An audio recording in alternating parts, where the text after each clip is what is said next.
knowledge yourself. If you ain't on that, won't nothing else help.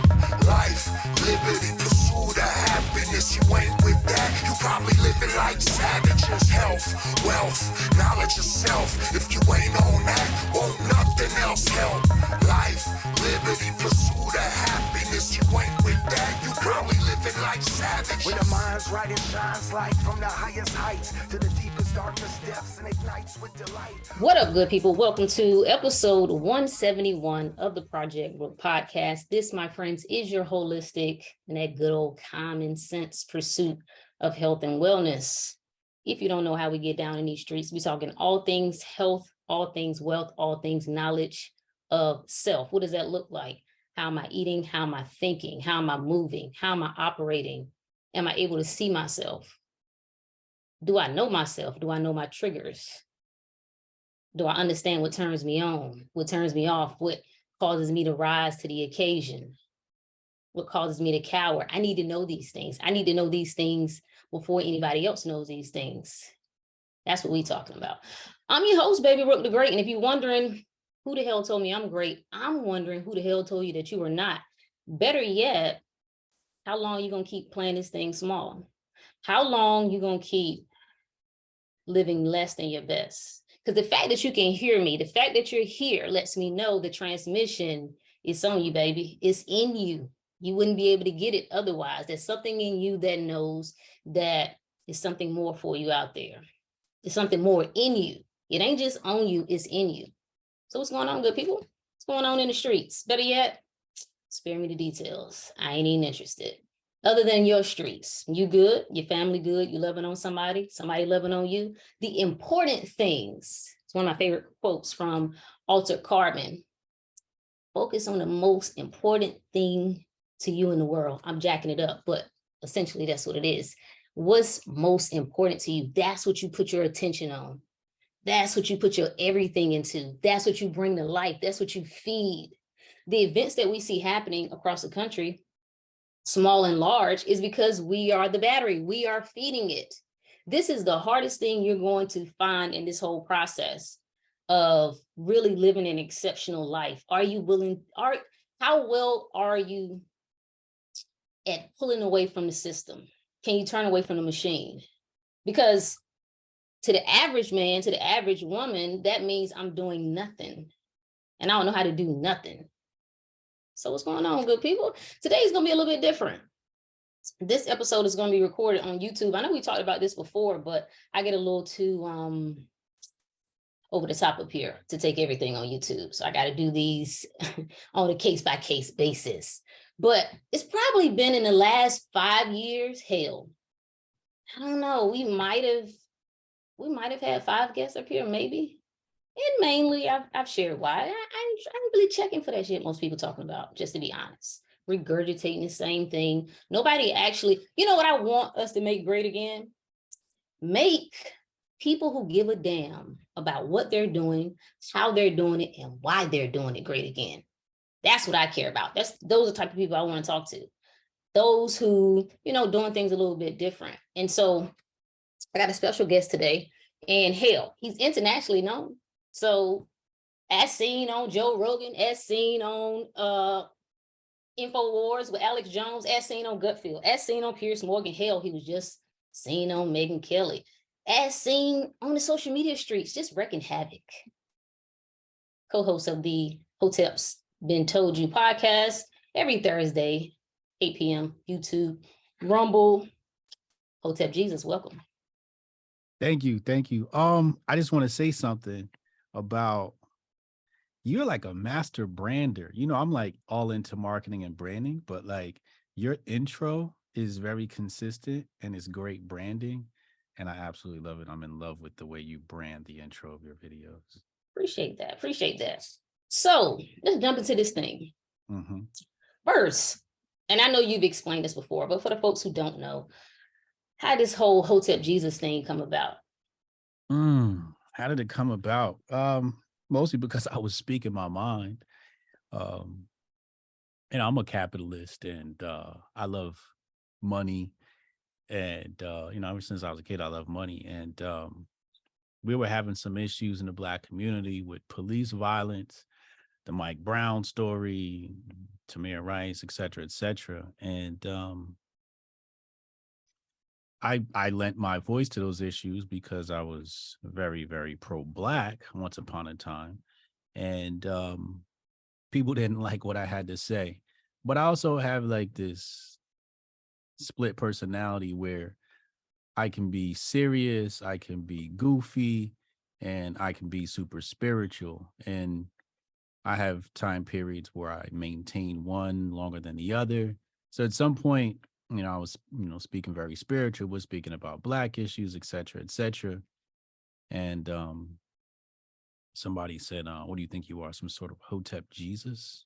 So that's how Hotep Jesus was born. But and when I saw that on my screen, I was like, damn, that's got a ring to it. Like I gotta like that. Yeah, I am Hotep Jesus. That's exactly what it is. And they were haters, and probably some burner account, some Fed account. I don't know who it was. I don't remember. It wasn't anybody important.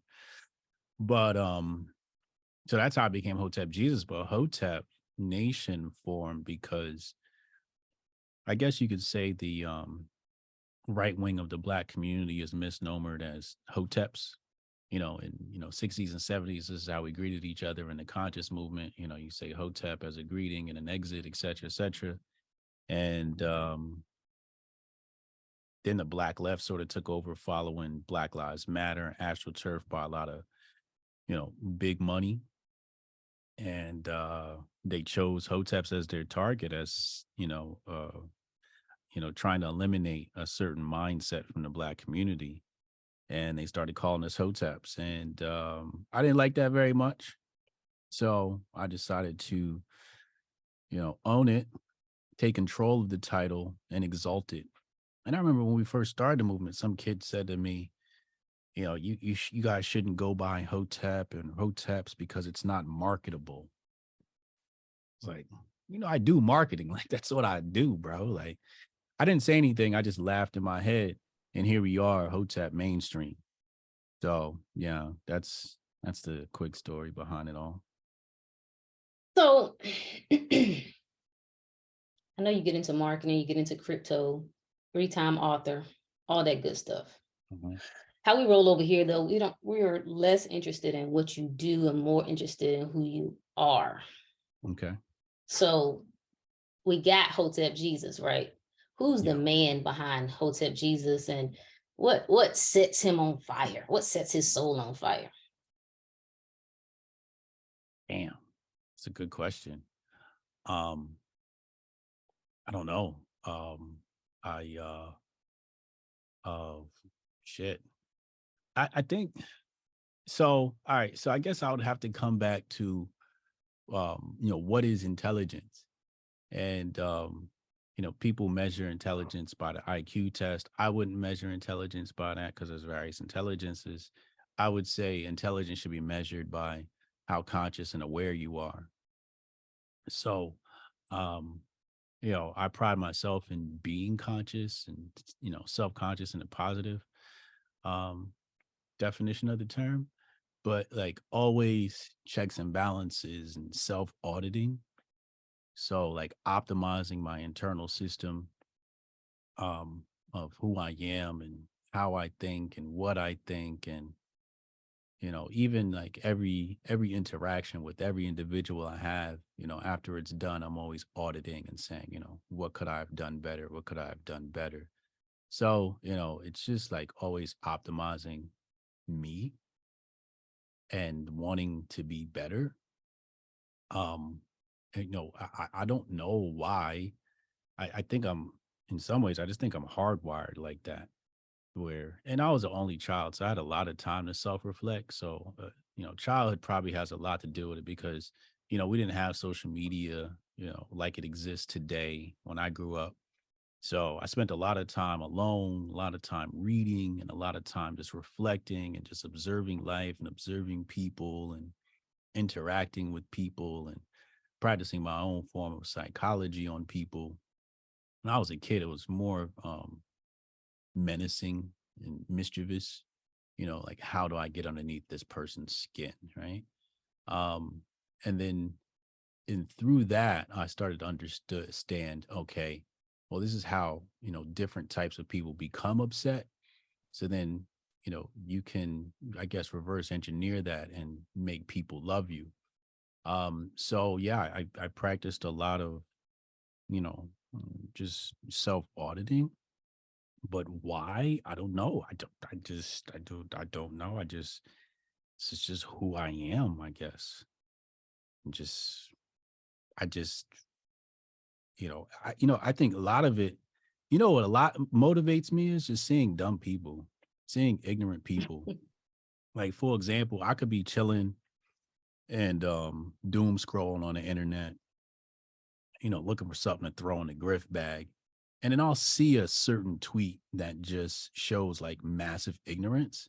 And I hate reading, but I read a lot. But like when I see ignorance, I go, I don't want to be that. And then I just immediately open up my book app and I just start reading, because I'm so fearful of being ignorant and appearing ignorant, because it's just a huge detriment to our society right now. Just people just, speaking without knowing. Right. I always use this example of people run around talking about George Orwell in 1984, right? In that book. And I remember being on the internet one day, seeing something and saying, yo, this is right out of 1984. But then I checked myself. I'm like, yo, bro, did you even read that book? Did you even read Animal Farm? I'm like, nah, I didn't. I'm like, yo, you a fraud. So I stopped Mm, right there and like downloaded the book, downloaded Animal Farm, and then just read them. And then after that, I was like, well, I need to become an expert in Orwell. So I read, 90% of his work that exists I could find on the internet, and really tried to understand who he was. Found out he was a Fabian socialist. So people would rebuttal and say, well, you're using these things to combat or rebuttal communism and socialism, but Orwell himself was a socialist. And I'm thinking to myself, well, who better to expose socialism than a mm, person who was a part of socialism, right. right? Like that's exactly who you want to hear from, not somebody on the outside, somebody inside. And he was part of that Fabian socialist society that brought about a lot of this socialism. But anyway, getting back to the point, it was just, I guess, you know, um, I don't want to be normal, I want to be exceptional. I want to be great. I want to have a legacy. Also, I guess it's like a fear of death. I have this fear of death. Like sometimes I'm like, if I died today, I'd be happy. But then other times I'm like, nah, we got a lot more work to do. Hmm. It's still so much more I can do.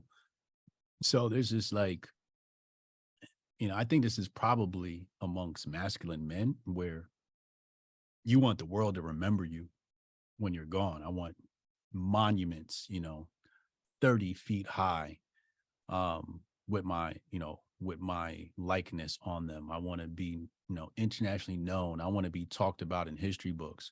So I just have this innate, like, I don't know, emperor mentality. Like, I'd give you like a little nugget. I usually share this with people privately. I've never said this publicly, but people say, who do you think you are, Jesus? And I'm like, nah, I'm not Jesus. I'm Julius Caesar. Hey, which is funny because later on you get Caesar Borgia, who becomes the likeness of Jesus in the Right. artwork, whatever. But when I say Julius Caesar, it's just because I resonate with his story where, his family goes from, aristocracy to basically kicked out of the aristocracy, and he has to rebuild the legacy of his family, from scratch. So he's becomes an ordinary person, a rank and file, joins the military, has a bunch of military accomplishments, and then eventually becomes the first emperor of Rome. So I identify with that story because it's sort of like, you went from the top to the bottom back to the top. And my story is like that, where, my family, I always talk about this, where my mom and dad came from poverty, but became affluent through hard work, dedication, discipline. And then, I was supposed to, you know, follow that. But instead I fell off like into a deep, deep trench. And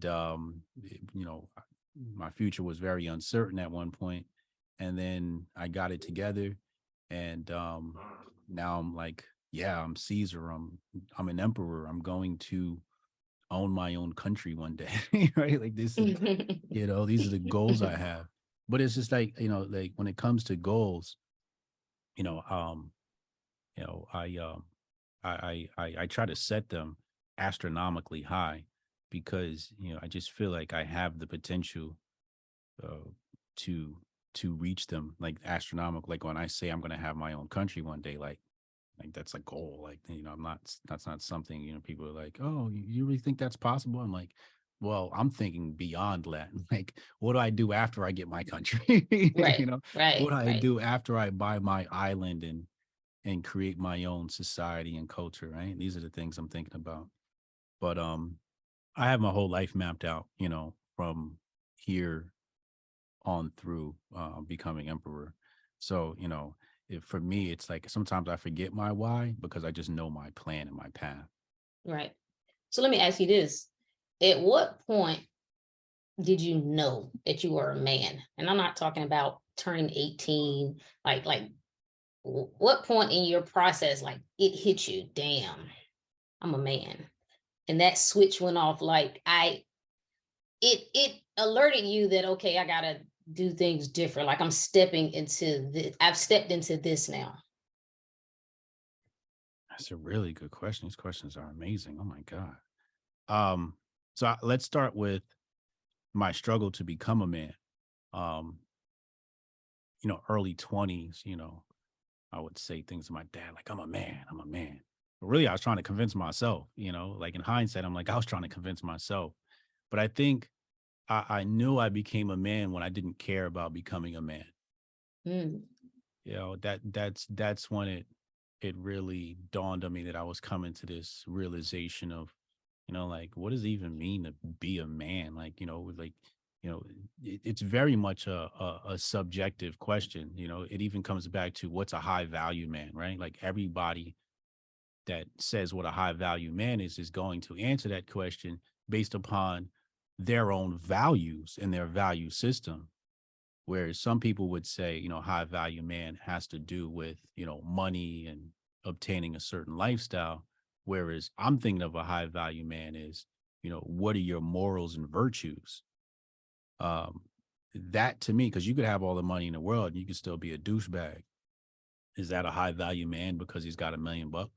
Is that what really makes a man? But yeah, I would say, you know, um, I became a man when I stopped caring about becoming a man and really just focused on the day to day operations of myself and like, what has to be done to reach the next goal and disciplining myself to do that. And I think a lot of that stuff unfolds in the middle of turmoil, in the middle of calamity and disaster in your life. For example, another thing I always say is, everybody's a spiritual guru when the sun is shining and the birds are chirping and everything's fine. But are you a guru in the middle of the storm? And I'm a type of person who, like, I'm better under pressure. Like the more you put me under pressure, the better I get. So, as I matured in life and started to have relationships with various people, how I manage those relationships I guess it comes back to emotional intelligence. How I manage those relationships really started to form, becoming a man. I would say one thing is the need to tell people your opinion is one thing that I covet. I would like I said, audit these relationships and conversations I have with people. And afterwards I'd be like, did you even need to express your opinion? Like, did you need to? Was that necessary? Did you get anywhere? How did that make that relationship flourish? And then now I move back into now I'm in a space where I just listen to people talk now and then just like sort of take notes and catalog it in my mind, as a study almost. But the need to say, hey, I was right, or the need to argue, right? Like back in the day, everything for me was an argument. Like I had to argue. You said something crazy, I had to argue. But now it's like somebody says something, I'm like, oh, okay, that's pretty interesting. Right. So Right. that to me is what made me believe I was becoming a man, is having a high level of emotional intelligence, not wanting to just like put your opinion on other people. So how would you define men's health? I hear very little about it. Mm. So I don't know what people consider, like what people think of.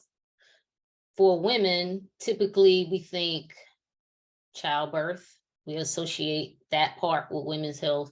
Any sort of reproductive, that aspect. We think of mental health, but I don't know anything that comes to mind with the phrase men's health. So how would you define it, and what would you say that looks like to you? Well, um, I think we got to start with mental health. Your mental health is going to dictate how the rest of your health happens. For the most part, like I know one individual, he's, it's like my little brother almost. And he's gotten really big in the gym, got all these muscles, but his mind still isn't right. He still struggles mentally. So, you can equate mental health to the physical. And sometimes the mental health doesn't always, create good physical. Sometimes physical is just a desire to change. Sometimes, changing your physical body is a cope.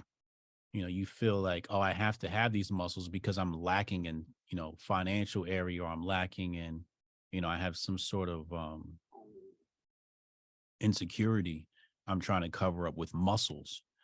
And I know what that's like because, I've done that like 3 times in my life where I was like, I was skinny and, I was just like, I'm going to bulk up. So then I just bulked up and I got these big muscles. But it's like, what about your mind, right? So, mental health to me is really most important. And you know what? Like mental health for men is tough, man. It's tough because you ain't got nobody to talk to. you can't you you know you can't talk to women, and you can't talk to the homies. Um I don't personally, I don't talk to anybody about anything wrong in my life. First of all, I don't think they'd understand the troubles I go through. So they couldn't help me. Um, so yeah, I also advise men not to speak to people about their problems, mostly because, when you're a man and you're an emperor, those things are going to be used against you. And I've had that happen in the past where, you give people your secrets and they use them against you. Um, so as a man, you have this necessity to protect yourself. First and foremost, you have to protect yourself from enemies. And as a man, you have many enemies. Um, so, so who does a man actually talk to? Um, and that's why I think some men, do the OnlyFans thing or go to the strip club, because that's actually a really safe place to do it. Because if you're on OnlyFans, it's anonymous. She doesn't know who you are. You get to talk to her. Um, and it's a woman, so it's sort of like a sensitive, feminine vibe. And same thing in the strip club. Like, yeah, she's a stripper, but like, are you gonna see her out in real life anywhere? Like, and is she gonna be interacting with your community, your network, your circle? Probably not, especially if you're out of town. So, I think that's why so many men go to these different places. And I think in some ways it's it's not good, but it's a lot safer than telling your friends, Right. friends, right? Right. So, I just think that you know, um, men don't have outlets to to speak and to vent. And we can't cry. You can't cry as a man. It's not a thing we can do. So you can't let it out that way. So you have to, the challenging part is finding ways to deal with your demons um without being a bitch, you know. Because if you're a bitch, you got to deal with that. You got to deal with that. It's not somebody else seeing you cry. It's the fact that I saw myself cry. And I'm like, yo, you a bitch, you know? So there's this there, and it's like, you know, you gotta build, and I'm speaking subjectively about me. And it was just like, yo, you gotta build like a really rough rock exterior and rock interior, so as not to be penetrated, so that you can accomplish all the things you want to accomplish, because we don't have time to be slowed down by emotions. So what happens is sometimes you block it out, right? You just you build a calcification around a part of you, and then at some point it breaks, right? Or Mm-hmm. some individual breaks it, and then now you have to confront those emotions again. And then, so what do? You just build more calcification, right? You're like calcify, calcify, calcify. And it, becomes a crazy cycle. I don't know how long I'll be able to keep it up, but probably I'll probably wait till I'm dead or on my deathbed, and then I'll be like, yo, here's what's wrong with me. But and I'd probably only tell it to like one person, and I'd be like, don't tell the world, right? And I want my biography to be a complete lie. It's like he never had emotions, he was cold, he never, like all these things, right? You want to tell the world. But yeah, health for men is it's really about, mental health. And I've heard you speak about this past of like how hard it is for a man to survive compared to a woman. And it's true. It's nobody gives a damn about men. I don't give a damn about men. Like if a man came to me, like there's guys that I've counseled, and I've said to him on the phone, like, you sound like a bitch. I No, said that's that, good. No, that's good. right? Because I just I feel say I like, say the same to ladies. do you? I do. It's a Yeah. time. It's a time for just the real, Yeah. So no, I think just the way is how I'm, my mother just was tough, hard nosed, so Mm. straight, no chaser type of lady. She Yeah. got soft now. She had grandkids and got soft, but she and I just appreciate that. Like I appreciate the real. Give it to me. Like I don't want you to sugarcoat this thing. I want it to hurt so good Yes. so that I can Yes. get back to, like, I need that. And that's what someone sent me a message and was like, Rook, it actually a couple people. I think it was one on email me and then one on Twitter. And it was like, I think what you're doing is great. I think you could reach more people. Oh, this shit. I think you could reach more people if, your approach wasn't this, if you would, what's that language that people like to use? If you weren't, it's not judging people, but whatever it is, the idea that you're chastising people, that your tone is too aggressive, it's too abrasive. And I was like, hey, Blair, that ain't what I'm here for. So I mean, it's an act of protection, right? Because I only connect with those who are in sync with me. I'm Right. automatically, the losers are going to weed themselves out. So that's a blessing. Yeah. But no, we got enough of bitch assness. Bitch assness is covered. We got enough of that. I think it was David Goggins who said, we need teachers, we need lawyers, we need doctors, right? But we also need gorillas. We also need some gangsters. We also need, like, and it's nothing wrong. This is what know thyself is. Like, you got to know. This is digging into yourself. This is where people, I think, are lost. And as you were talking about men's mental health, so I pulled the stats, right? Depression, 1 in 3. Suicide for men, 4 times higher. This was as of 2021, 4 times higher than women. I have never seen a national promotion. I've never seen any of these organizations, right? None of these, we are for the community. We are, I guess pro-Black means everything other than men. That's what it appears to, because I don't see men included in this piece. But it was an interesting stat that I saw that between 2008 in 2018.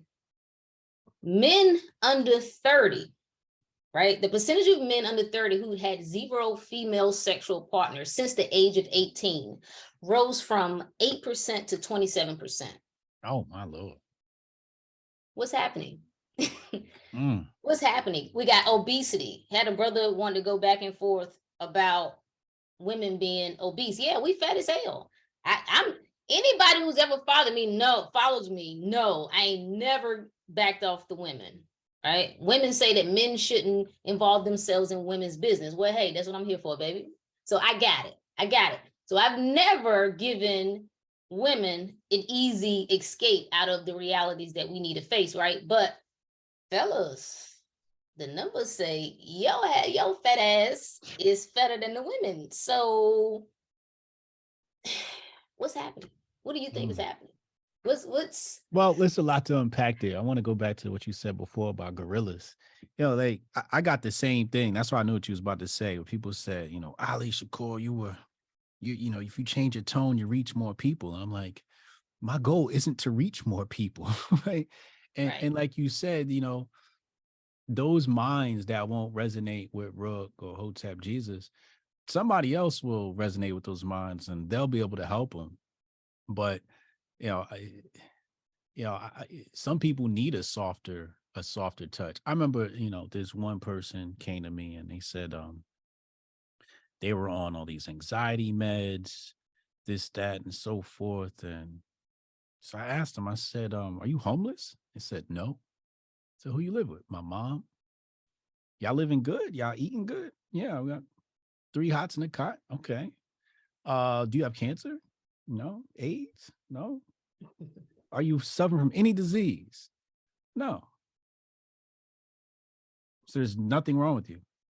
No, I'm just depressed. I'm like, oh, okay. I'm like, do you know what it's like to grow up in Guatemala, El Salvador, Venezuela, or Chile? Are you familiar with what those people go through? And as I started to explain what this lifestyle is, they started to realize how stupid they were to be unhappy about the problems they have. I'm like, somebody in Chile would trade with you in an instant. They drop everything and leave and trade with you in an instant. And if you were to sit in their shoes, you wouldn't last a day. So don't you think you should be thankful for the things that you have in your life? You know, so, you know, they reached back out a year later, said, yo, I'm off meds and I feel good. Thank you for your help. 20-minute conversation. So what happened between them speaking to me and them speaking to their doctor that I was able to get them off meds in 20 minutes that, you know, wasn't happening with the doctor because the doctor was choosing that bitch ass approach, right? Let me console you. Obviously, they're incentivized to keep you on meds because that's how they get paid. But I wasn't getting paid. I had no incentive. And I hate having dependent people. I hate people dependent on me. It just skeeves me out. It's like, yo, stop being a bitch. Like, ugh, you know, like stand on your own too. But yeah, you know, our approach is going to resonate with a certain demographic of people, and those people need us, and they need to hear what we, you know, what we got to say and how we say it. And I think our approach is great. You know, there's a lot of people on the internet, and the only person I listen to reset me is Rook the Great. You know, like, you know, when I'm like, you know, those thoughts of doubt come into my mind, I just turn on one of your videos, and after I'm done, I'm like, yeah, I was tripping, and then I'm just back zoned in. So your approach works for me, but again, you know, I think you have to be hardwired a certain way, and you know, whoever is going to resonate with you is going to resonate with you. If they're not, they're not. But as far as men and obesity, I think the big issue is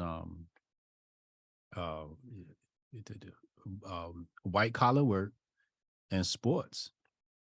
When I was a kid and you was a young boy, you had to play sports, or otherwise you was corny. You know, nobody respected you. You know, even the biggest geek, he was on the field with us. You know, when I was 18, 19, 20, this is post high school, we'd get together on Saturday and we'd play football, tackle, no pads with the football team. Like we used to play against another high school football team. You know, those kids, they were in high school. We were out of high school. So it was grown men versus real football players. And we play football tackle. And you fall down, you get hit up, you hit your head, and you get up, and you just keep it moving. Like we used to, I remember making my friend call out of work so we could play basketball. But again, I think a lot of it comes back to this social media. Social media gives you it's so much. I don't even want to get into, because everybody knows what that's like. But I think sports is a big one. Participation trophies, where everybody gets a trophy for participating in kids sports. Back in my day, grade school, there was first, second, and third place. And first and second place got a trophy, third place got a ribbon. You didn't want the ribbon. You threw the ribbon out because it was like, but if you lost, you had to learn to take that L. And then, blue collar work sort of fell off. I think a lot of media propaganda made blue collar work seem like it was lesser than, and then white collar work was the way. So you don't have men working with their hands as much as they used to. And I was raised by a blue collar father, and he used to take me on his jobs. So I have a blue collar background, and my first job out of high school was a blue collar job. I worked at the Department of Public Works for the summer, and that was amazing. I don't even know why I became a white collar worker. I should have just stayed doing that, because that was like 6, and I was out by 2:30. I had the whole day to myself. Those are great times, and I got great pay. But I think sitting at the desk all day and not participating in sports is in social media, and then access to sexual pleasure. Back in my day, pornography, you was a little boy, you had to look between the little scribbles in the screen to try and see a little something, you know what I'm saying? And now it's like, that type of material is accessible in seconds. So you don't even have to try in order to get a nut. You could, and you can pick any woman you want in the world because they're accessible on OnlyFans. So then after you get that sexual pleasure satisfied, what is going to drive you to actually desire a real woman when you've already been satisfied? So all these things are going to just lead to men sitting on their ass doing nothing, and then you just get obesity. Right. So when I think of men's health, I think of health just across the board, right? So I'm looking at 1, how you're eating. 2, I'm looking at how you're thinking. And then 3, I'm looking at how you're living. And I think a lot of people are unhealthy because their living is out of order, right? Mm-hmm. Their spiritual self is out of order. Mm.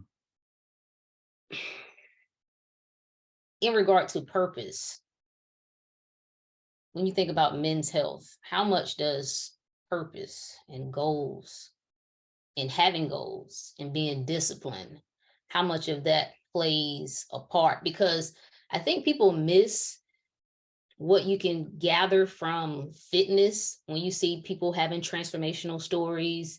It looks great, right? Their body looks amazing, awesome.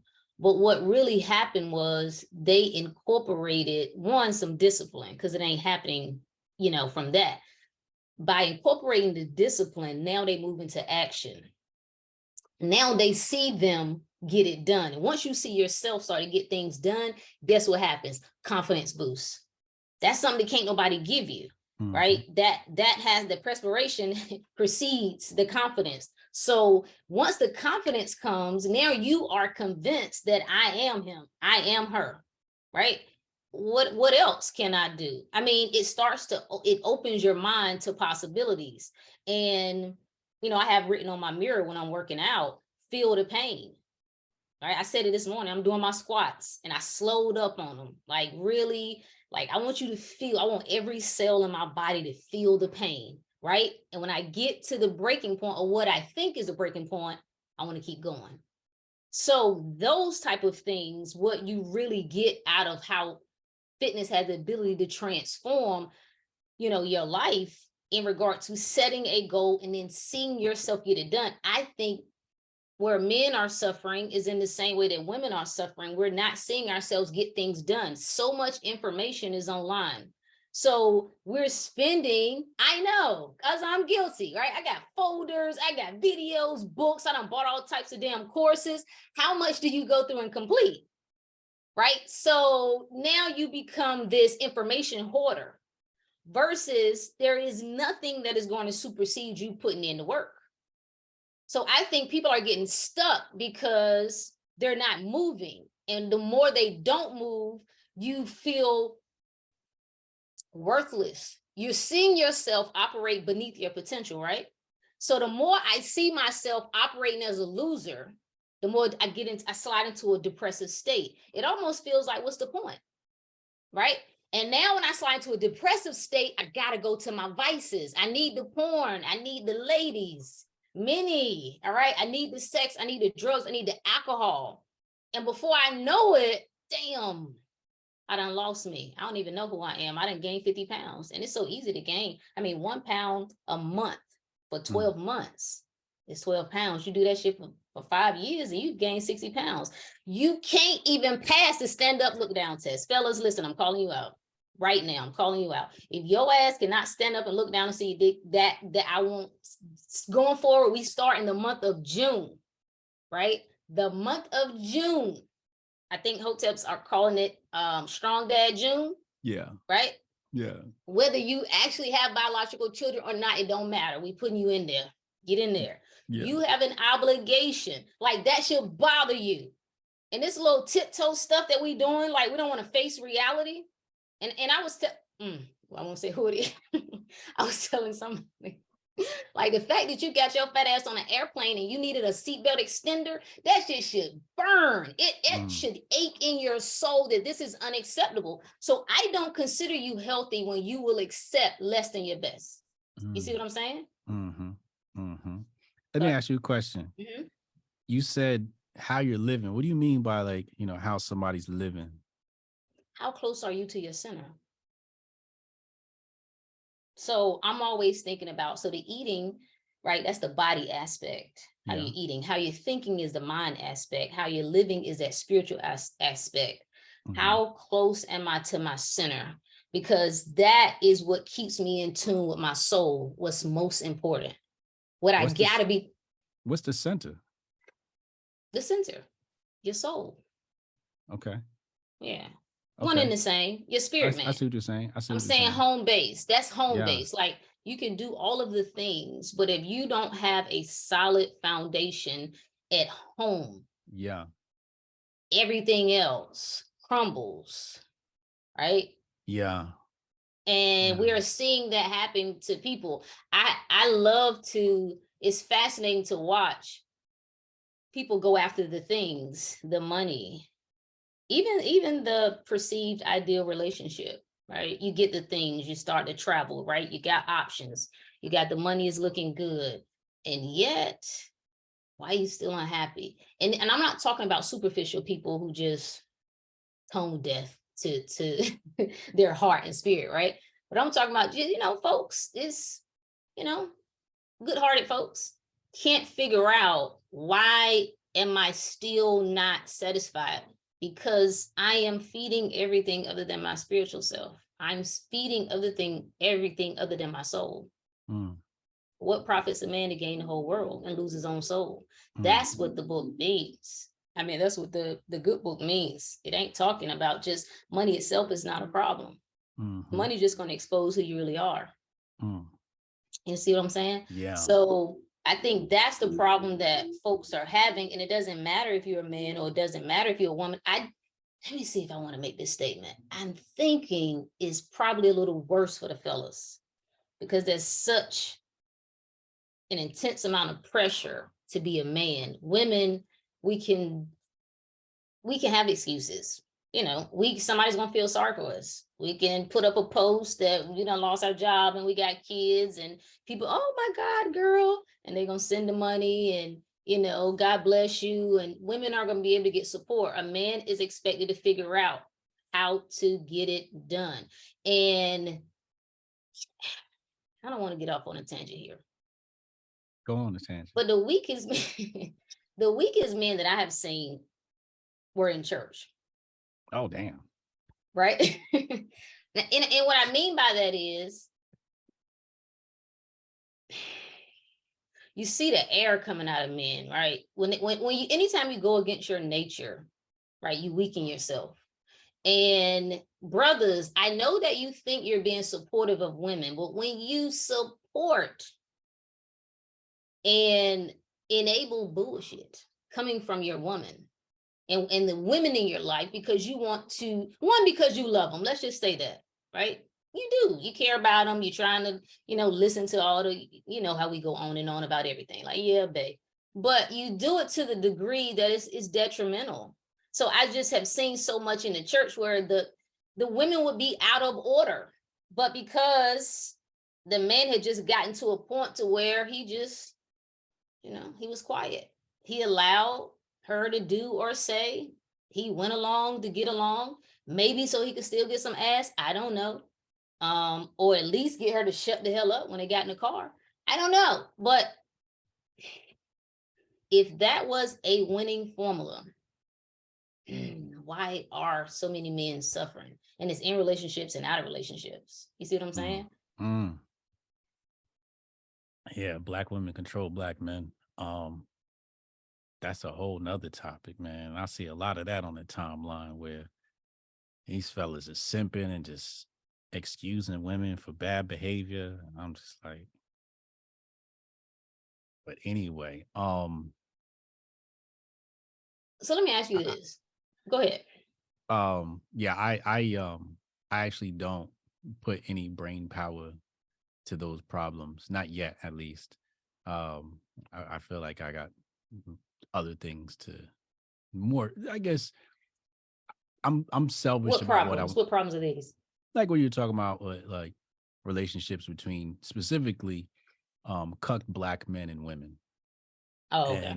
And the domination of black women over conversations and politics and culture, and how men really never step up and be like, bitch, you bugging. You know what I'm saying? Um, because back in my day, we had plenty of that. So I focus on things that are just more, I guess, and joyful for me. Something that I enjoy speaking about. I guess bigger brain topics in some ways. In some ways, that's really big brain topic on how to resolve that. But black community is pretty much past the point of no return. But that's another story for another day. So let's talk about the center, right? Um, yeah, I had an entertainment blog at one point and super successful. We're doing millions of hits a month, and that's really how I really like propelled myself. Got the 50 Cent situation moving, and really, broke inside the entertainment game. But being an entertainment game, I saw a lot of demons, a lot of fake people, and it made me sick to my stomach. And then that's when I had like this awakening. And it was funny because I threw away all my clothes. I was started shopping at Indian shops and wearing like dashiki, but like the Indian version. And I went off the deep end. Um, that's when I went vegan and, did all of that. And, um, I guess soul searching, and then studying, the soul and all of that. And now I'm at the point where people say things like, Hotep Jesus, you're so smart, you're so brilliant, da da da da. And I'm like, if you only knew, like, I don't operate off of logic. I operate off of intuition and instinct, like 90% of the time. For example, like, I got the Griff report. So when I'm choosing to, put stuff in the Griff bag, um, I allow my intuition to tell me, when should I move to the For You tab, and when should I go to the live tab, and when to open up Instagram to find content. And I don't think that stuff. I get like these flashes of insight, and that's how I operate. I operate off of flash and insight and pure instinct, and I save my brain for the tasks after the inspiration. And that's when I really use my brain to try and dissect the content. Or when to stop dissecting the content is when instinct comes back in, like, all right, you've thought about this enough, move on. Right. So finding your center is actually very prolific. And then there's like goals. So um you'll find many people don't know what their life looks like. And there's this one dude I was talking to, and he wanted to start up a men's group, and rich guy, millionaire, really successful. And so he's asking me questions about me, trying to see if, I would fit with the group. And he said, so, what are your goals? And I was able to tell him all of my goals, like all the way up until the moment I died. And he was like, damn, like you really got your whole life mapped out. And I'm like, yeah. But when I speak to other people, I notice that they don't have that same thing. Right. So for me, it's like take master focus to a 7-figure company, reinvest that into tech companies, take the tech companies, become 100 millionaire/billionaire, take that and start doing my philanthropy work, buy my island, do some things there as far as like philanthropy work, giving people a sanctuary, a way out of the matrix is basically what I'm saying on my dime. And then being able to reintroduce them back into society. Um, and then, some other things that I can't talk about, like political aspirations, right? Mostly because the beast is watching and I don't need the beast understanding, or knowing my intentions or my plans. But I have, those steps in line, and I've had them for a really long time, at least a decade now. I knew exactly the path I was going down. So I think goals are very important. And I think your goals should always be super high. Um and then there's like different types of goals, right? Like there are what people will call unattainable goals, and then there's attainable goals. But I think the attainable goals are the steps to the unattainable goals, right? Like if I say I want an island, well, there's certain steps I got to do to get there. Like it's super attainable to build master focus to a 7-8 figure brand. It's attainable. That's not something that can't be done, right? So yeah, that's but yeah, like people just they don't have goals, they don't know what they But want to how do do you with their get life. there though? How do you get there? Like, how do you get from the sunken place that I'm now first coming into realizing that, damn, I don't even know who I am as a man, or I'm a sorry ass man. I ain't got no goals. I'm in terrible shape. I'm not where I thought I would be. I really don't have anything. How do you move out of that to this place where you say, all right, I need to Um, now do this? so I'll tell you my story, but to answer your question is you got to start saying yes to opportunities.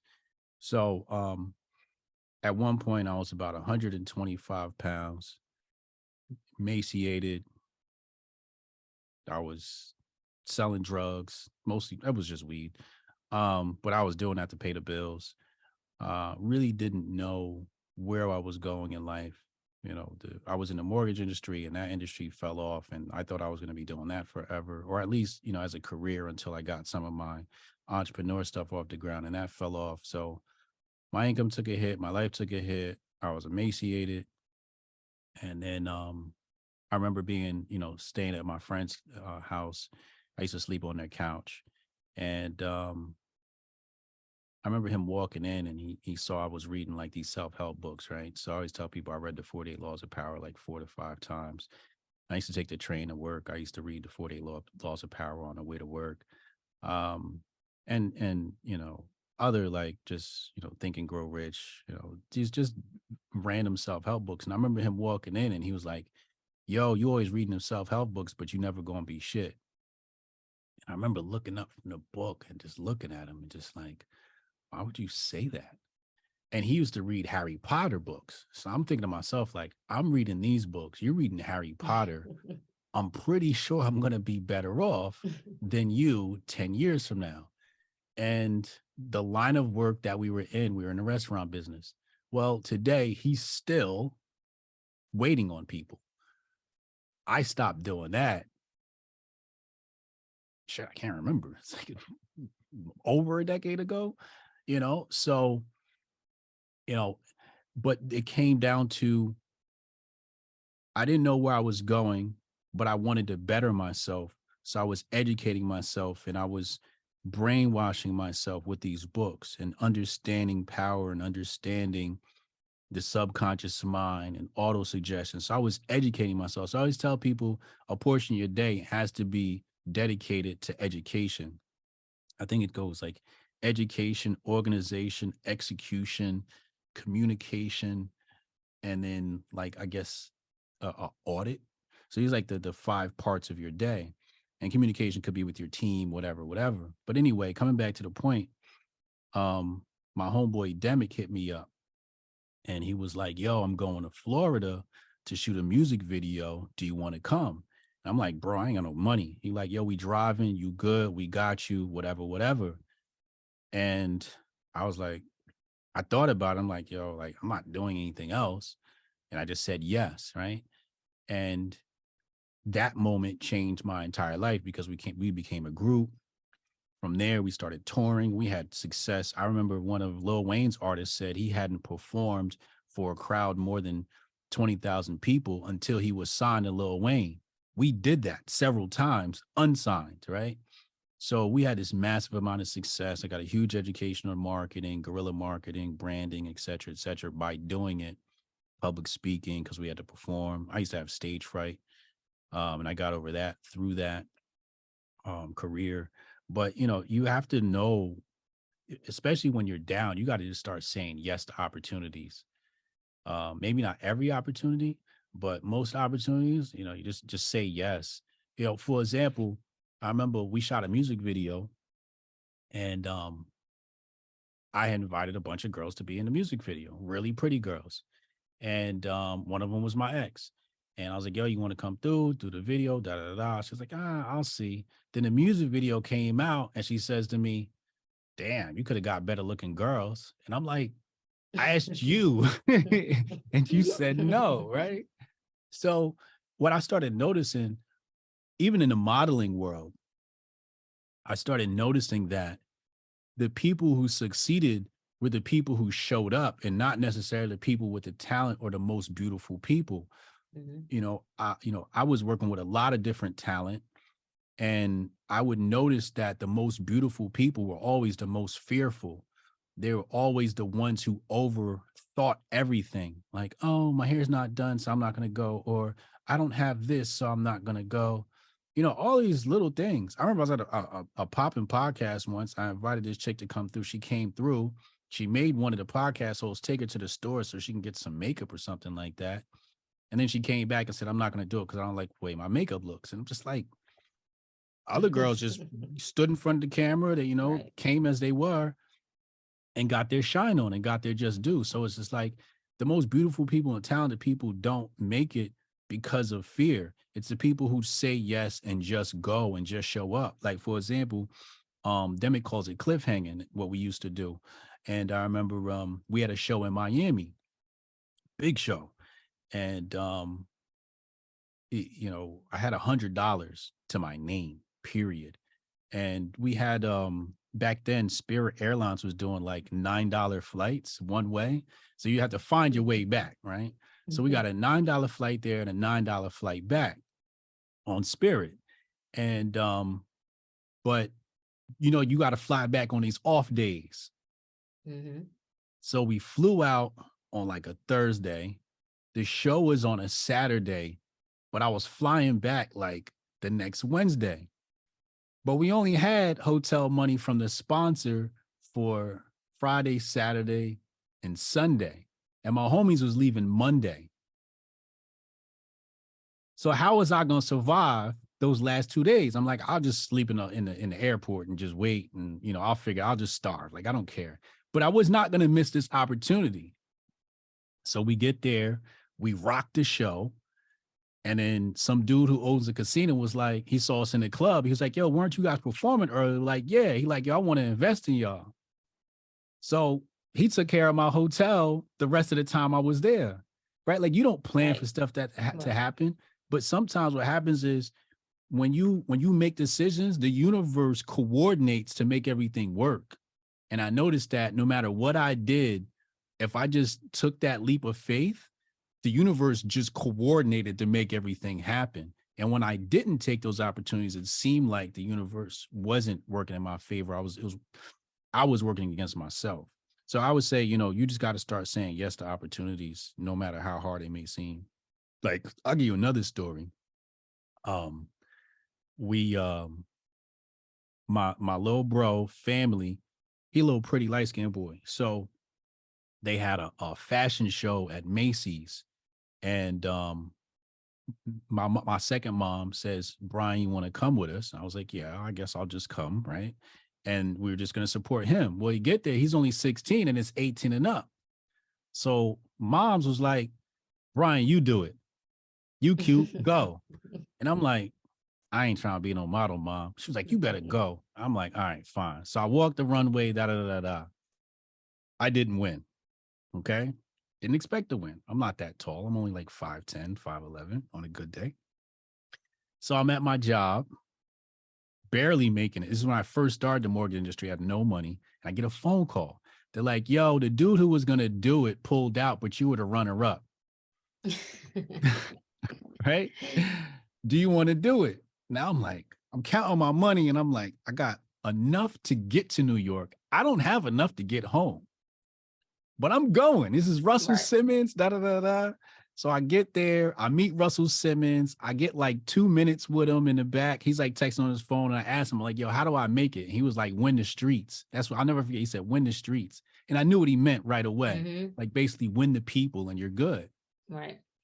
So I walked the runway. And then after that, they have an after party. I get to the after party. Everybody's like, yo, you're the dude in the what's the name? You had the serious face on. You killed it. Da, da, da, da, da. And I'm like, I don't know. I was just winging it, whatever. And then I got super drunk. I remember making out with some hot chick or whatever. And then I didn't have no way home. So somebody who saw me drunk on the sidewalk outside the club picked me up, put me in the car. And I remember looking out the window like, oh my God, because it's open bar. Definitely shouldn't have drunk that much. They dropped me off in Newark. Now I'm about 40 minutes from Newark. So I got there and I convinced a cab to take me home and I'll pay you when I get there. But I had no money at my house. So I ended up having the cab drop me off on a parallel street and I hopped the fence of my ex-girlfriend's house because I was staying at my homie's house and they live right like behind each other. So I hopped the fence and then I went in my homie house and he was honking all night, whatever. I still feel bad about that. But the moral of the story is just go. Right. Just go. You'll figure it out. And I think so many people make excuses for not showing up because like, I don't have enough money. I didn't do this. I didn't do that. And it's like, yo, if you just go, the universe takes care of everything, yo. It's interesting. What I started to notice, this natural separation that happened, I think once I crossed 30, 31-ish, and it was like a natural divide happened, and maybe decline is the better word, where people who I knew were smart. I mean, we talked about goals and, the dreams, all those sorts of things. And I knew they were capable people, right? I'm not talking about just idiots. The life just started to come out of them. And all of the possibilities started to wane. And the settle, like it scared the hell out of me. I think it's probably why I had a nervous breakdown at like 33. That was my nervous breakdown. Like, okay. It was the same feeling I had when I realized I had to get out of the country. Although I love growing up in the country, love all of what I got value-wise, character-wise, it was a trap. And I'm like, I got to get out of here. Even if I, feel some sort of inspiration to come back and do things, how am I going to help if we here together? If I'm sick, how am I going to help the sick? If I'm poor, how am I going to help the poor? So it was that same feeling that you must get out now. And as I was watching, I'm like, okay, damn, people are giving up. Like, how the hell do you get to a point to where you start giving up on life, even at 30, even at 35, even at 40? And so I'm wondering what's the difference? Like well, two things. I figure out what is so important about youth, right? Just what comes with youth. The need for youth, the need for wisdom, right? And the energy behind a young mind, right? The inspiration, the fearlessness, the man, Yeah. right? That part that Yeah. for a young man. Now, oftentimes it becomes destructive because we don't have the wisdom to direct it in the right way. So what does a man need at 40 that's different at 20, or vice versa? Love. You said love? Yeah. Love. That was gonna be my segue into that. Okay. You know, because you spend your 20s full of lust, and sometimes lust is confused with love. But yeah, you know, when you're 20, man, my friends, the way you should talk about me, they're like, bro, like you think you could just do anything. Like I remember my homeboy was like, yo, how'd you start a record label? I'm probably like 20 at this point. I'm like, I just did. What do you mean? And they were under this impression like you needed permission from somebody or Right. authorization from somebody to start a record label. And I looked at it like, now I just need to get somebody in a studio. I just Right. need an artist Right. in a studio. Mm-hmm. I'll handle the rest, right? So we got an attorney, contracts. I built it from the ground up, right? So when you're young, and I had the energy, man, I ain't need no sleep, man. I was moving, man. We was Mm-hmm. hustling. But yeah, you know, once you hit like 40 and the wisdom sets in, um, you got everything, right? You got everything. You know, you got the money, you got stability, you have a plan, you have goals, everything is starting to work itself out. You know, you're quote unquote successful. Like, you know, one phrase people say, they say is I got to get my life together. I got to get my life together. And they say, Hotep Jesus, how'd you get your life together? And I always tell them, I said, there's no such thing as getting your life together. That's a lifelong journey. Because when I was 20, I was like, how do I get my life together? When I was 30, how do I get my life together? I'm working with 50 Cent talking about how do I get my life together? I'm at 42 now, got some modicum of success, and I'm like, how do I get my life together? Right? Like, Mm-hmm. so it's a lifelong journey, but I don't have a lot of concerns that I had about in the past, especially money wise.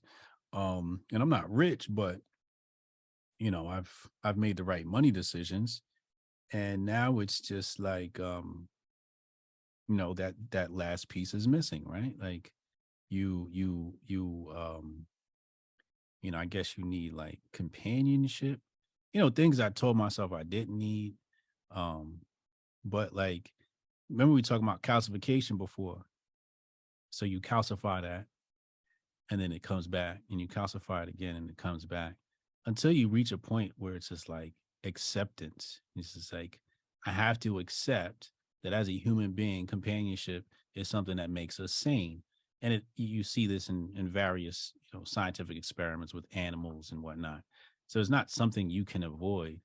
And then you think about love, and then it's just like, well, how do you define love? And it's like, you know, I think the thing is, you know, love probably comes in two ways, right? Giving and receiving. So do you know how to give, and do you know how to receive?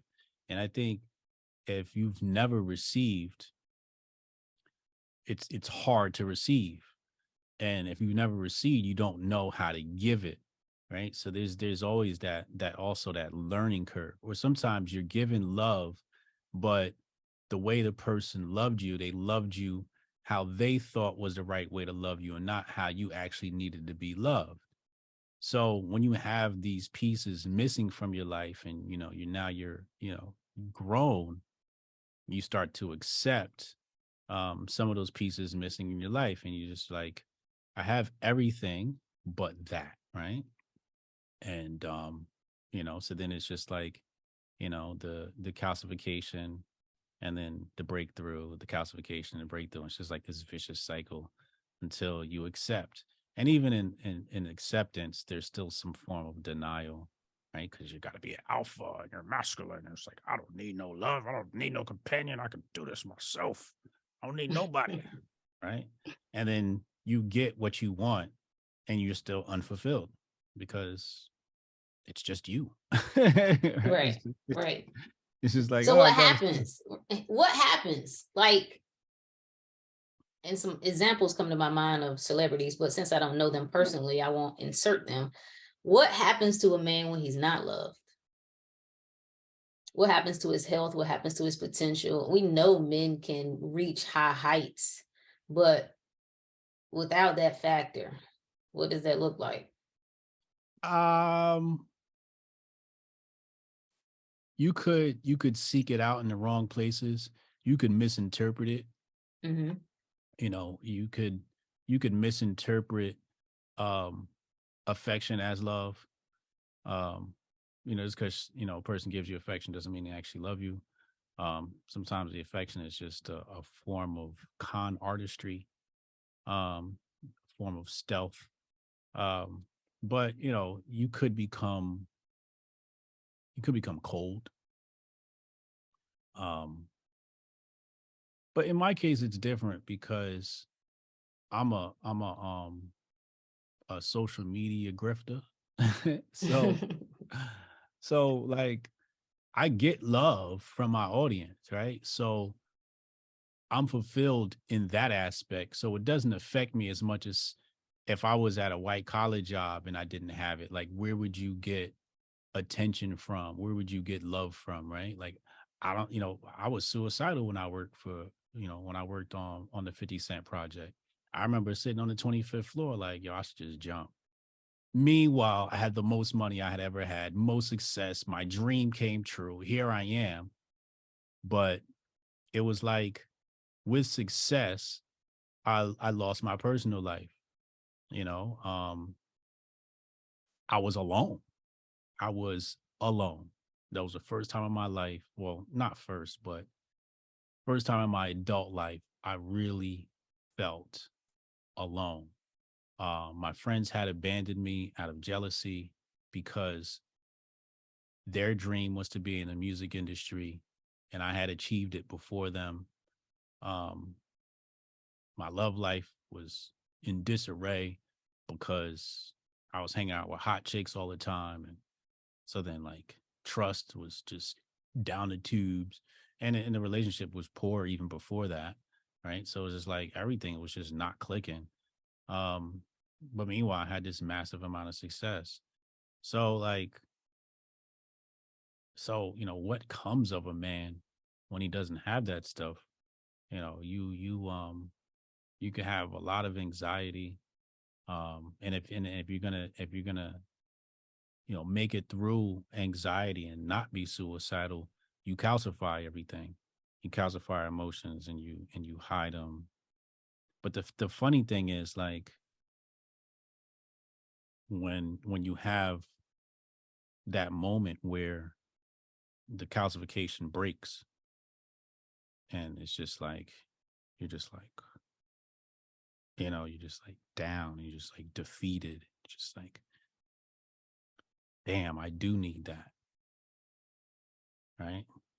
And that's just I don't know how to describe that moment or that feeling. Um, but then you just recalcify and just like back to the hustle.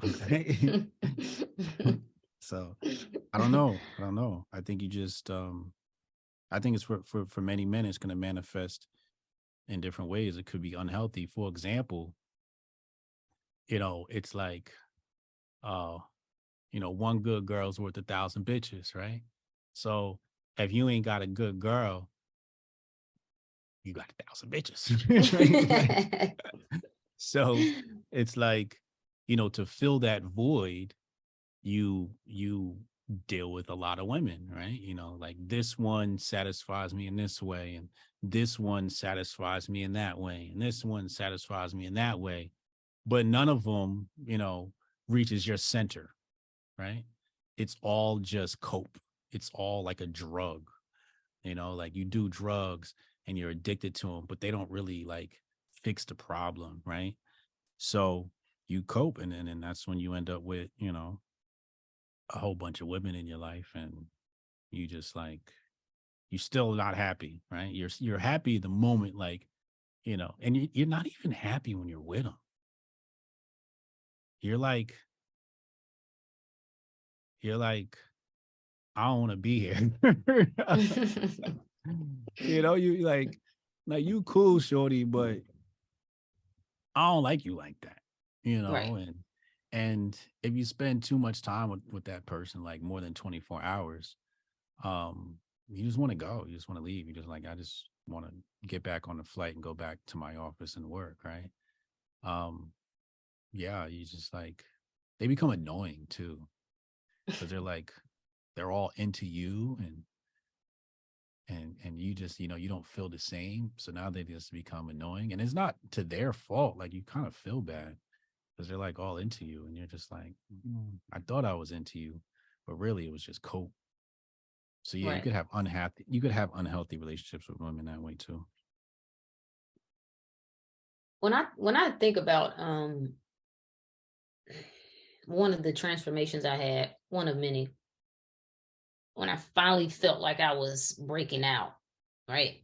I struggled with the idea of, when I say breaking out, I mean breaking out of the world's expectation of me and anything that came with that. And that include everybody and family, friends.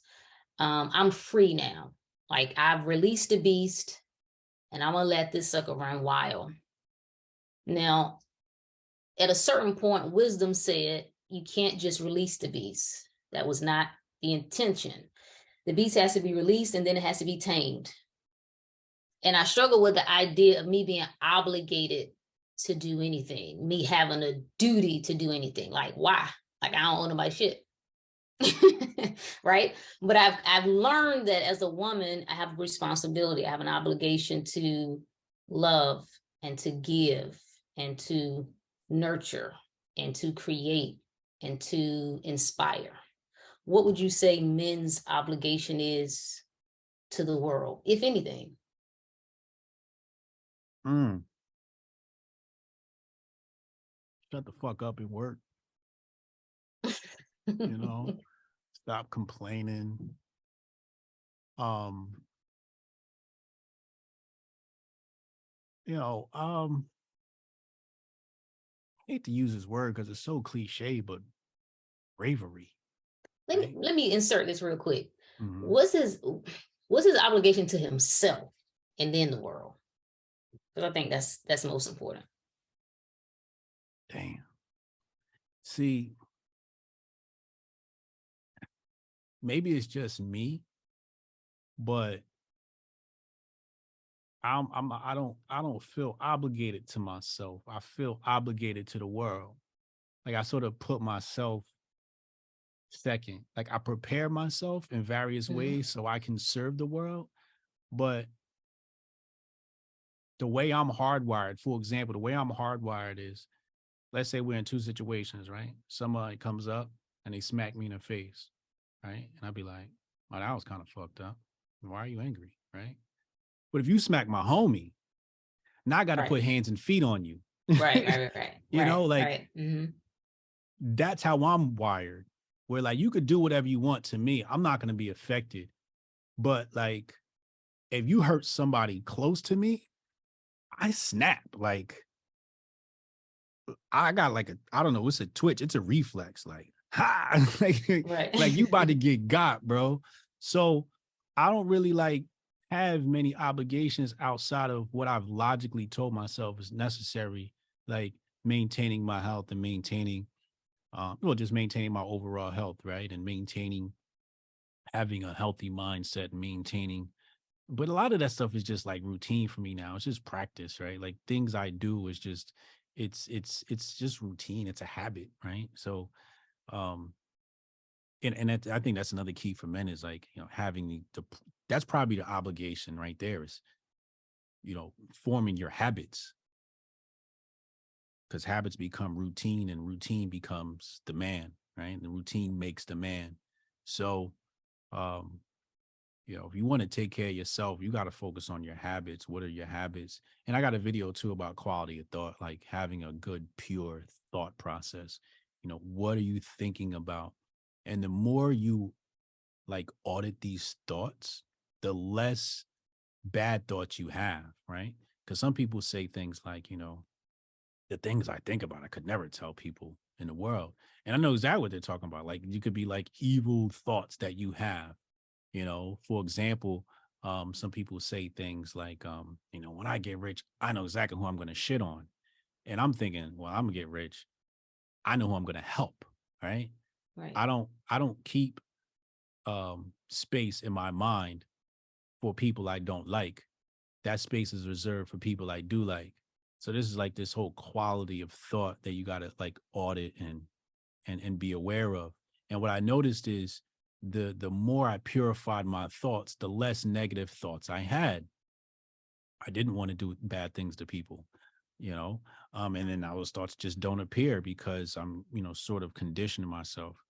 But the obligation men have to the world is bravery. Like, that's like top of the pile, because just men, they're cucked. They're afraid to speak their mind. They're afraid to stand up for what they believe in. And that's how the world got formed today, because all the masculine men died in war. So the only thing that was left was bitch assness, right? Like when you look at France and they say, oh, Frenchmen are always short. Well, it's because they sent all the tall guys off to war. So the only thing that was left was small guys, right? And now I don't know if this is a scientific fact. It's something I read somewhere at some point, and it might have some truth to it. But the lesson is still there, where you pull the masculine man in a society and you send them to war, you send them to jail. Like I always say with the Black community, I'm like, our military might is in jail. Our masculine energy is in jail because it takes a lot of bravery to be a fucking cocaine drug dealer. I ain't built like that, and mostly I'm not built like that because I'm afraid of how good I'll be at that career and the person I become if I was that person. Like, I don't think I could, like, I think I'd be so good at being a cocaine dealer that I'd be a murderer. I would eliminate Right. anybody who came in the way of my business, I would eliminate. And I'm afraid of becoming that type of person. So I'm not built to do that because I'm afraid of, and I think everybody has that in them. Everybody has like that shadow personality, right? And it's like, do you want to go into that shadow personality and be that? So, it takes a level of bravery to say I'm not going to be that person, right? And I'm going to do the right thing, even though it's harder, because it's a lot harder to make it the slow way than it is the fast way. And in some ways, like I was talking about homie, he just survived the streets and he's really successful now. And he was talking about how it's actually harder to go to street life just because of the long-term effects of it all, right? But yeah, overall, like bravery is a huge issue. Men are just, like going back to what we were saying before, Black men and Black women in the community. It's just like it's Cooley on the timeline and ZV Bear. Like, those are the dudes who come to the timeline, speak their mind, cause havoc, and when people come after them, they just retweet them and laugh about it, right?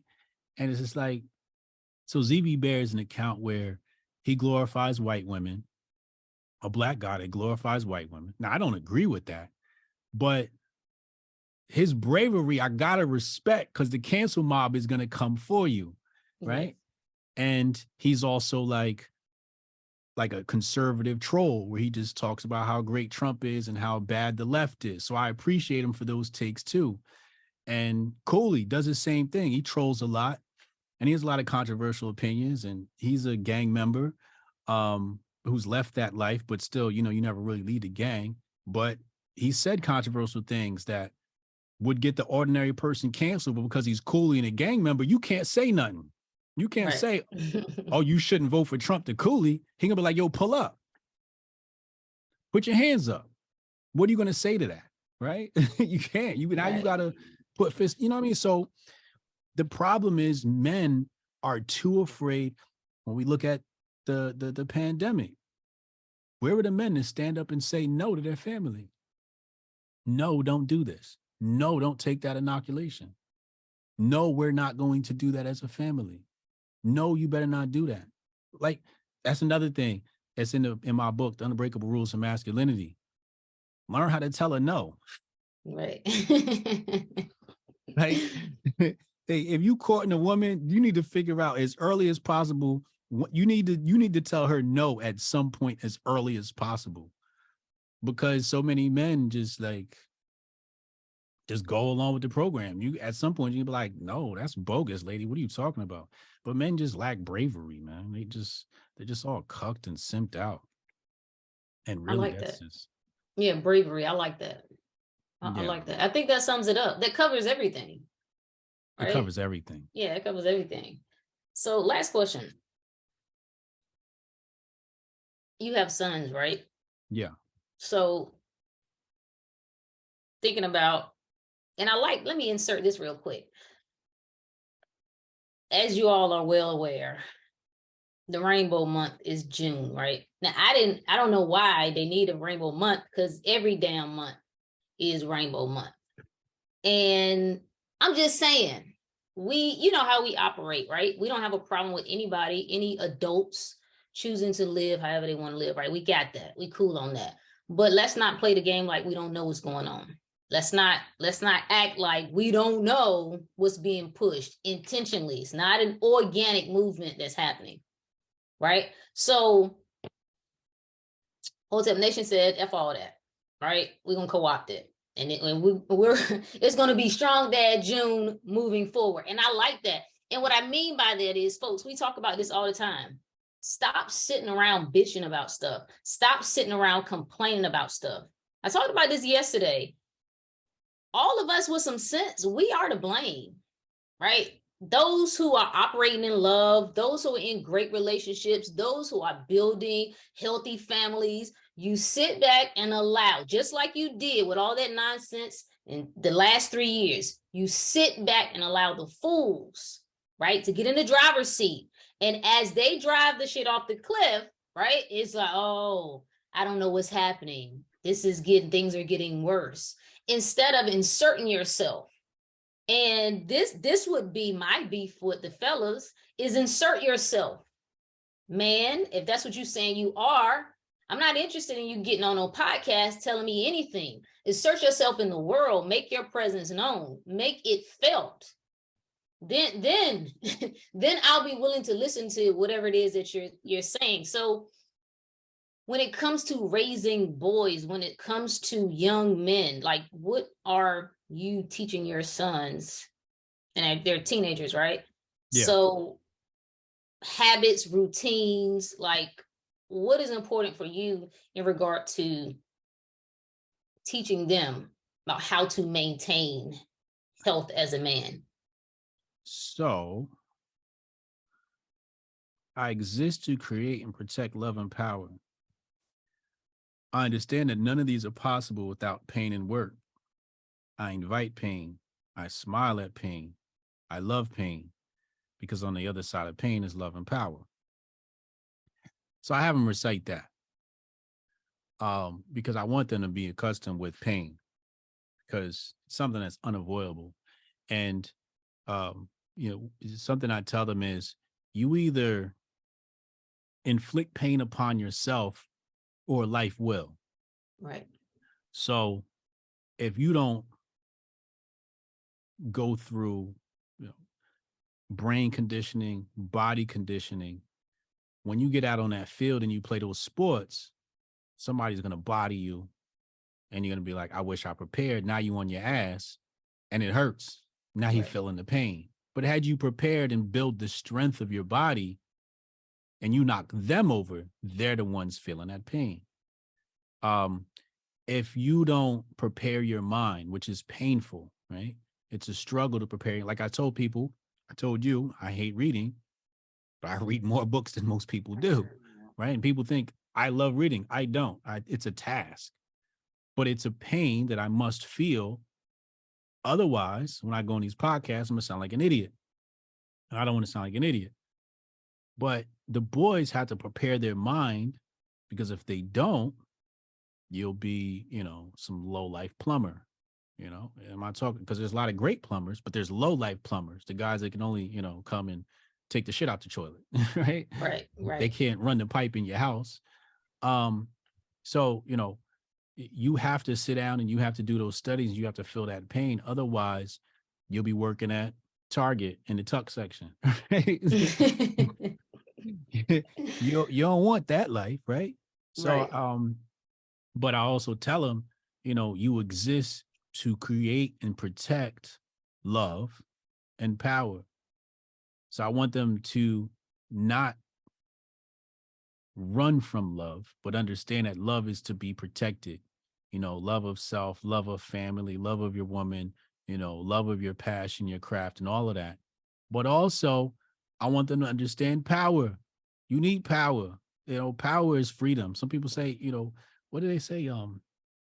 The the liberty. No, what do they say with not emancipation?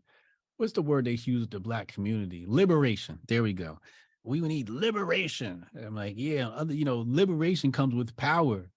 Right. But then you say power and they go, oh, you want to be the white man. And my response is, yeah, I do. I want the white man's power. However you perceive it is on you. Right. But I perceive it as, at some point, that power was in the hands of the Songhai Empire or the Mali Empire or the Comitian Empire. There was some empire that held power. Right now, that power is basically divided up into 3 worlds: China, Europe, and the Arab world. Like, these are the 3 major powers in the world. But in the Western world, it's European power, which is the white man. Now, how you choose to conduct your power is on you. The white man chooses to conduct his power in nefarious ways. Now, just because I say I want the white man's power doesn't mean I'm going to conduct my power in the same exact way. I will use my power to help people. They use their power to control people. So I want them to understand that power is not something to be feared. It's not a bad thing. It's something that liberates you. And if you don't want power, then you want somebody to have power over you. So I teach them love, power, pain, passion, and discipline, routine of things, how to power through pain, right? So, you're on the field because they play sports, you're on the field, you get tired. Bro, you gotta power through that. Your muscles are sore. You gotta power through that. What do you mean your muscles are sore? Like my son said to me, he played a game a couple weeks ago, and he said, I don't know why coach held me out the game so long. I said, well, why'd you go out? He said, I told him I needed a rest. I was like, what? Back you in want my a rest? All right, I'll give you a rest. Word. And he's like one of the best, if not the best player on the team. But the coach probably interpreted as, you just don't want to play. Because back in my day, you pretended you weren't tired because you didn't want to come out of the game. Right. You acted like you wasn't tired. But this new crop of kids, social media, these suburban kids, whatever, they just cut from a different cloth. So I'm trying to tell them, like, bro, you got to power through that. And I told him, like, yo, you a bitch. I told him straight up like that. You a bitch. And he looked at me like, damn, dad, like, no, you a bitch. Like, I wish I would, like, ask my coach for a rest. Like, where they do that at? And he said, oh, my muscles are sore. So, like, and he the light-skinned one. You know how these light-skinned motherfuckers is built. So, pretty boy shit, So, I told him, man, like, you got to power through that pain, So pain, love, power, and, pain, love, and power, man. That's what I try to instill in them. I think that hell, you get that covers it. And I think so. no, I think so. Yeah. And fellas, I'll tell you this. Hell, the Hotep 10 Commandments, I think, does a good job, right? Yeah. I am independent and self-sufficient. Mhm. I am not one for excuses. I am eating to live, not living to eat. Okay, I love that one. I am completely and totally present. I'm an explorer of my soul. Now, right there. Hell, we could stop right there, right? But I'm a speaker of joy and short with my tongue. I'm a speaker of truth. I'm a servant to the elderly and the youth. I'm a servant to my community. I'm a master of law and finance. Fellas, you master Did you read commandments. No? You know them? Who don't know the 10 Hotep commandments? I don't. I wrote them and I don't know. Who don't know the 10 Hotep commandments? Damn. Oh, now? Shit. So, I mean, we hitting all the bases though. So Yeah. just imagine, men, the first thing you got to put in your heart and in your mind and in your spirit, probably number 2 needs to be number 1. I am not one for excuses. Oh, yeah. Because it's hard to move with excuses. So wherever you are in your process, you got to lay that shit out, right? Whether it's your health, high blood pressure. Let me tell you something. You get your ass on them blood pressure pills, you know what's coming next, right? Erectile dysfunction. It's downhill from there, right? It's this little gateway. They reel you in through high blood pressure. That starts causing other issues. Now you got to bring in erectile dysfunction medicine. And then guess what? That puts you at risk of heart attack and stroke. Right? So being serious about where you are, if you eating well, if you doing a lot of drinking or smoking or whatever it is. This ain't about telling you what to do. You as a man have to determine what is best for you. I know, like, I don't have a taste for alcohol. It just hit me that it didn't just hit me, but when it did hit me, I'm like, why you drink? I hate it. It tastes horrible. I hate the way I feel after I do it. So I don't see any benefit in doing it, right? That's so personal. Other people like, listen, I don't have a problem with it, Rook. I do it from time to time. Overall, I take care of my health. Right? Either way, baby. Figure out what works for you, but most importantly, establish where you are, what is not working for you. If you want a woman, just like I tell the ladies, damn it, you better say so. You want a wife, you better say so. You better let that be known. And how do you do that? Desire. And desire is not, no, let me reframe that. You have to seek. What does seek mean? Seek does not mean go looking for something that does not exist. Because that energy says, I am lacking. Law of attraction says, cool, let's give them more of lack. The energy behind seek means to desire. So if you stay in a place that I don't need these things, right? I don't need the money. Look at them niggas think they, I don't need all that.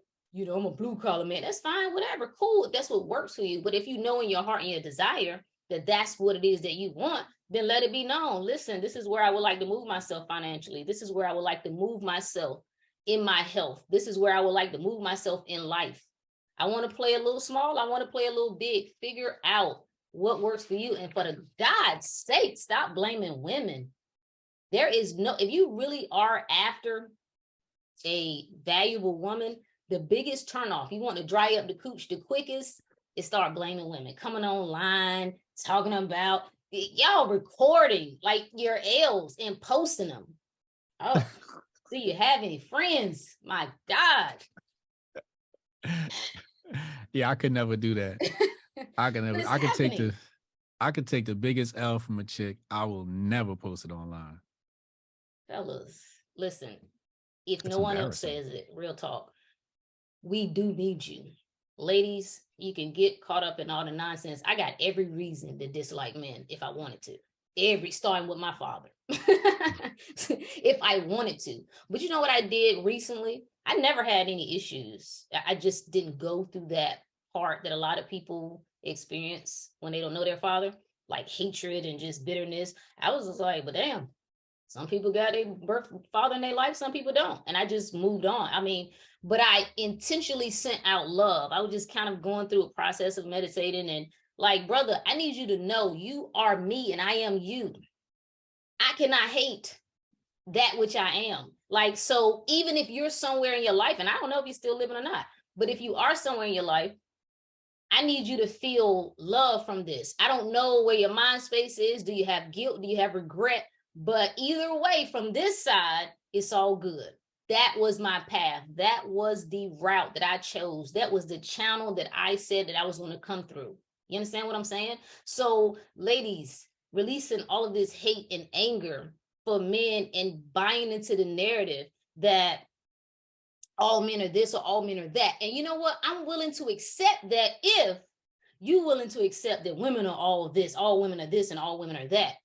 You understand what I'm saying? We got to work collectively in this thing.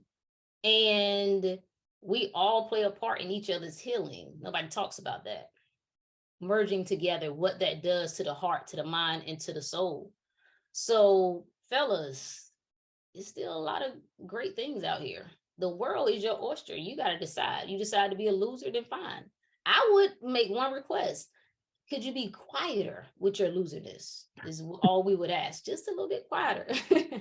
Keep it down. Yeah, just a little bit. You a little loud. Hotep Jesus, much appreciated. Thanks for hanging out with me. Thank you for having me. Always a pleasure.